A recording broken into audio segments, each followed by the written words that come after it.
সন্তানের ফোন দেখে বাবার সে কি আনন্দ। ফোন রিসিভ করে যখনই সালাম দিল, অপর প্রান্ত থেকে সালামের উত্তরে সন্তানের কণ্ঠ পাওয়া যায় না। বাবা ডেকে বললেন, বাবা তুমি কে?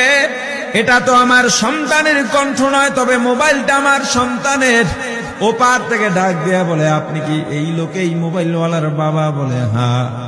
আপনি এখনো বাড়িতে কি করেন? আপনার যেই সন্তান ঢাকা থেকে গাড়ি নিয়া 2500-এর দিকে রওনা দিয়েছিল, ওই গাড়িটা 2500 পৌঁছতে পারে নাই। পথিমধ্যে সংঘর্ষে রাস্তার মধ্যেই অনেকগুলো মানুষ মারা গেছে, অনেক যুবকও তার মধ্যে আছে, রাস্তার পাশে সাদা কাপড় দিয়া ঢাকা।